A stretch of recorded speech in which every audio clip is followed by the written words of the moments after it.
இன்னைக்கு நாம நல்ல காரசாரமா செட்டிநாடு ஸ்டைல்ல சிக்கன் குழம்பு தான் ஃப்ரெண்ட்ஸ் எப்படி பண்றதுன்னு சொல்லி பார்க்க போறோம். வாங்க பண்ணலாம். Hello friends, welcome to my lovable recipes. 600 gram பெரிய வெங்காயம் எடுத்து தொலியை உரிச்சிக்கலாம். இதை வந்து நடுவில் ரெண்டாக வெட்டி மேலே இருக்கிற கொண்டையையும் கீழே இருக்கிற வாழையும் எடுத்துட்டு இந்த மாதிரி நல்ல நீளமாக ஸ்லைஸாக வெட்டிக்கிடலாம் ஃப்ரெண்ட்ஸ். ஒரு 350 கிராம் பழுத்த தக்காளி எடுத்து அதையும் ரெண்டாக வெட்டி மேலே இருக்கிற கொண்டையை எடுத்துட்டு ஓரளவுக்கு கொஞ்சம் பெருசாக வர மாதிரியே வெட்டிக்கிடலாம் ஃப்ரெண்ட்ஸ். பாருங்கள், எல்லாத்தையும் வெட்டியாச்சு. கறி மசாலா பொடி செய்ய போகிறோம் ஃப்ரெண்ட்ஸ். அதுக்காக இன்றைக்கி 1 ஸ்பூன் கசகசா, 2 பிரியாணி இலை, 5 ஸ்பூன் முழு மல்லி, 1 ஸ்பூன் பெருஞ்சீரகம், 10 காஞ்ச வத்தல், 3 துண்டு அன்னாச்சிப்பூ, 1 துண்டு சுருள்பட்டை ஃபுல்லாகவே எடுத்திருக்கேன் ஃப்ரெண்ட்ஸ். உங்கள்கிட்ட கட்டிப்பட்டை இருந்ததுன்னா ஒரு 5-6 பட்டை எடுத்துக்கங்க. ஒரு 10 பீஸ் கடல் பாசி எடுத்திருக்கேன். நறுமணத்துக்காக 4 பீஸ் ஏலக்காய் எடுத்திருக்கேன். 2 ஸ்பூன் மிளகு, 2 துண்டு ஜாதி பத்திரி, ஒரு 8 பல் கிராம்பு எடுத்திருக்கிறேன் ஃப்ரெண்ட்ஸ்.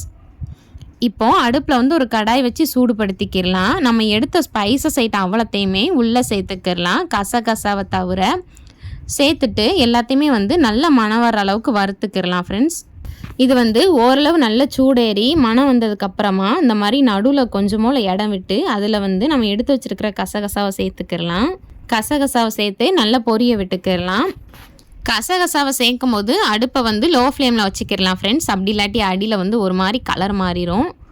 லைட்டாக இது வறுபட்டதுக்கப்புறமா அடுப்பை ஆஃப் பண்ணிவிட்டு இதை நல்லா ஆற வச்சு மிக்ஸி ஜாருக்குள்ளே சேர்த்து இந்த மாதிரி பரப்பரன்னு அரைச்சிக்கிடலாம். இது ஒரு ஓரமாக இருக்கட்டும். இப்போது அடுப்பில் கடாய் வச்சுக்கிடலாம். அரைமுறி தேங்காவை எடுத்து இந்த மாதிரி துருவி வச்சுருக்கேன். அதை உள்ளே சேர்த்துக்கிடலாம். இப்போது இதையும் நல்ல கலர் வர்ற அளவுக்கு வறுத்துக்கிடலாம் ஃப்ரெண்ட்ஸ். நம்ம வறுக்கும் போதே தேங்காயோட மனம் நல்லா வர ஆரம்பிச்சிரும். கைவிடாமல் கலந்துக்கிட்டே இருக்கணும் ஃப்ரெண்ட்ஸ். பாருங்கள், நல்ல கலர் மாறிடுச்சு. இதோட ஸ்மெல்லும் ரொம்ப சூப்பராக இருக்கும். இப்போது இதை ஆற வச்சு நம்ம ஆல்ரெடி அரைச்சி வச்சுருந்தோம்ல கரம் மசாலா, அது கூட சேர்த்து கொஞ்சம் கொஞ்சமாக தண்ணி ஊற்றி நல்ல மையாக அரைச்சிக்கிடலாம் ஃப்ரெண்ட்ஸ். பாருங்கள், இந்த மாதிரி. இப்போ இது ஒரு ஓரமாக இருக்கட்டும். இன்றைக்கி குழம்பு பண்ணுறதுக்காக நான் 1.5 கிலோ சிக்கன் எடுத்துருக்கிறேன் ஃப்ரெண்ட்ஸ். நல்லா கழுவி சுத்தப்படுத்தி எடுத்து வச்சுருக்கேன். பீசஸ் எல்லாமே கொஞ்சம் பெருசாக தான் போட்டு வாங்கியிருக்கேன் ஃப்ரெண்ட்ஸ். இப்போ இதில் ஒரு ஸ்பூனுக்கு உப்பு சேர்த்துக்கிடலாம். 2 ஸ்பூன் இஞ்சி பூண்டு பேஸ்ட்டு சேர்த்துக்கிடலாம். 1 ஸ்பூன் தனி மிளகாய் தூள் சேர்த்துக்கிடலாம். அரை லெமனை புழிஞ்சு விட்டுக்கிடலாம். ஒரு 100 ml புளிக்காத தயிர் சேர்த்துட்டு இது எல்லாமே கறியில் படுற மாதிரி நல்லா மிக்ஸ் பண்ணிக்கிடலாம் ஃப்ரெண்ட்ஸ். இதை ஒரு மணி நேரத்துக்கு நல்லா ஊற வச்சுக்கிடலாம் ஃப்ரெண்ட்ஸ். அப்போ தான் கறியில் உப்பு, உரப்பு, புளிப்பு எல்லாமே இறங்கி சாப்பிடும்போது நல்லா சூப்பராக இருக்கும். அதுக்காக தான். இப்போது அதே கடாயை மறுபடியும் அடுப்பில் வச்சுட்டு தேவையான அளவுக்கு எண்ணெய் சேர்த்து எண்ணெய் காய வச்சுக்கிடலாம். எண்ணெய் காஞ்சதுக்கப்புறமா நம்ம எடுத்து வச்சுருந்த வெங்காயத்தில் 500 கிராம் மட்டும் உள்ளே சேர்த்து நல்லா வசக்கிக்கிடலாம் ஃப்ரெண்ட்ஸ்.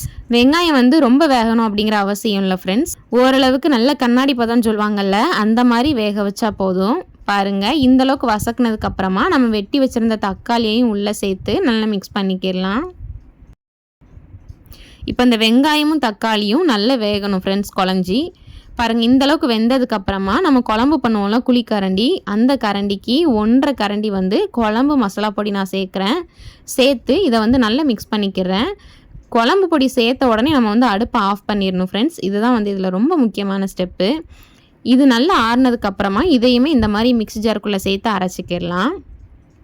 இப்போ இது எல்லாமே ஒரு ஓரமாக இருக்கட்டும். குழம்பு பண்ணுறதுக்காக இப்போ அடுப்பில் கடாய் வச்சுக்கிடலாம். பாத்திரம் சூடானதுக்கப்புறமா எண்ணெய் சேர்த்துக்கிடலாம் ஃப்ரெண்ட்ஸ். எண்ணெய் காஞ்சதுக்கப்புறமா 1 ஸ்பூன் பெருஞ்சீரகம், 2 துண்டு பட்டை, 5 துண்டு கடல் பாசி, 1 துண்டு அன்னாச்சிப்பூ, 4 துண்டு கிராம்பு சேர்த்து இதை நல்லா பொரிய விட்டுக்கிடலாம். இது நல்லா பொரிஞ்சதுக்கப்புறமா 2 துண்டு பிரியாணி இலை சேர்த்துக்கலாம். அது கூடவே நம்ம மீதி எடுத்து வச்சுருந்த 100 கிராம் பெரிய வெங்காயத்தையும் உள்ளே சேர்த்து நல்லா வசக்கிக்கிடலாம். பாருங்கள், இது நல்லா ப்ரௌன் கலரில் வந்ததுக்கப்புறமா நாம் ஊற வச்சுருந்தோம்ல ஃப்ரெண்ட்ஸ் கறியை, மசாலாலாம் சேர்த்து அந்த கறி துண்டை கொஞ்சம் கொஞ்சமாக எடுத்து உள்ளே சேர்த்துக்கிடலாம். இந்த மாதிரி நம்ம ஊற வைக்கும்போது கறியில் உப்பு, உரப்பு, புளிப்பு எல்லாமே நல்லா இறங்கி சாப்பிடும்போது நல்லா ஜூஸியாக ருசியாக இருக்கும் ஃப்ரெண்ட்ஸ். பாருங்கள், நம்ம கறியில் வெங்காயம் எல்லாமே படுற மாதிரி நல்லா மிக்ஸ் பண்ணியாச்சு ஃப்ரெண்ட்ஸ். இதை ஒரு 2 நிமிஷத்துக்கு அப்படியே விட்டுறலாம். 2 நிமிஷம் கழித்து நம்ம அரைச்சி வச்சுருந்தோம்ல வெங்காயம் தக்காளி பேஸ்ட்டு, அதை உள்ளே சேர்த்துக்கிடலாம். அதுக்கப்புறமா கரம் மசாலா பொடியை வந்து வறுத்தரைச்சி வச்சுருந்தோம்ல தேங்காவோட, அந்த பேஸ்ட்டையும் உள்ளே சேர்த்துக்கிடலாம். சேர்த்துட்டு இது எல்லாமே கறியில் படுற மாதிரி நல்லா கலந்து விட்டுக்கிடலாம் ஃப்ரெண்ட்ஸ். இந்த மாதிரி நீங்கள் குழம்பு செஞ்சு பாருங்கள் ஃப்ரெண்ட்ஸ். அடிக்கடி செய்வீங்க. நம்ம எல்லாத்தையுமே தனித்தனியாக வறுத்தரைச்சி செய்கிறதுனால இந்த குழம்பு வந்து ரொம்ப ருசியாக இருக்கும். நல்லா கலந்ததுக்கு அப்புறமா 2 ஸ்பூன் வந்து இஞ்சி பூண்டு பேஸ்ட்டு சேர்த்துக்கிடலாம் ஃப்ரெண்ட்ஸ். சேர்த்துட்டு இதையும் நல்லா மிக்ஸ் பண்ணிக்கிடலாம். ஒரு 2 நிமிஷத்துக்கு இதை அப்படியே விட்டுறலாம் ஃப்ரெண்ட்ஸ். 2 நிமிஷம் கழித்து நம்ம மிக்ஸி ஜார் தண்ணி இருக்குல்ல ஃப்ரெண்ட்ஸ், எல்லாத்தையும் அரைச்சோம்ல, அந்த மிக்ஸி ஜாரை வந்து அலசி அந்த தண்ணியும் உள்ளே சேர்த்துக்கிடலாம். சேர்த்துட்டு நல்லா கலந்துக்கிடலாம். கட்டிகள் எதுவுமே இல்லாத மாதிரி நல்லா கரைச்சிக்கிடலாம் ஃப்ரெண்ட்ஸ். இப்போ குழம்புக்கு தேவையான அளவுக்கு அளவு தண்ணி சேர்த்துக்கிடலாம். நம்ம ஆல்ரெடி வந்து கறியில் உப்பு போட்டு ஊற வச்சுருக்கோம். அதனால ஒரு ஸ்பூன் வந்து இப்போ நான் உப்பு சேர்த்து கலந்துக்கிறேன். தேவைப்பட்ட அப்புறமா கூட நம்ம சேர்த்துக்கிடலாம். அடுப்பை வந்து ஹை ஃப்ளேமுக்கு மாற்றிட்டு ஒரு 10 நிமிஷத்துக்கு இதை நம்ம நல்லா கொதிக்க வச்சிடலாம் ஃப்ரெண்ட்ஸ். குழம்போட பச்சை வாடெல்லாம் போய் நல்லா எண்ணெய் பிரிஞ்சு வரணும் ஃப்ரெண்ட்ஸ். பாருங்கள், குழம்பு நல்லா தரன்னு கொதிக்குது. சைட்லையும் நல்லா லைட்டாக எண்ணெய் பிரிஞ்சு வந்திருக்கு. இதை வந்து இன்னும் ஒரு 5 நிமிஷம் கழித்து பார்க்கலாம். பாருங்கள், இப்போ வந்து நல்லாவே எண்ணெய் பிரிஞ்சு வந்துட்டு இந்த ஸ்டேஜில் வந்து ஒரு கைப்பிடி அளவு வந்து கருவேப்பிலை சேர்த்துக்கிறேன் ஃப்ரெண்ட்ஸ். ஒரு கைப்பிடி அளவு மல்லிச்செடி, ஒரு கைப்பிடி அளவு புதினா இலை, இந்த 3ஐயுமே சேர்த்துட்டு ஒரு தடவை நல்லா கலந்து கொடுத்துக்கிடலாம். அவ்வளோதான் ஃப்ரெண்ட்ஸ். இப்போ நம்மளோட கறியுமே நல்லா வெந்துருச்சு. மனம் வந்து ரொம்ப சூப்பராக இருக்குது ஃப்ரெண்ட்ஸ். பார்க்கும்போதே எச்சு ஊறுது. இதை வந்து நம்ம இட்லி, தோசை, பரோட்டா எதுக்குனாலுமே சர்வ் பண்ணலாம்.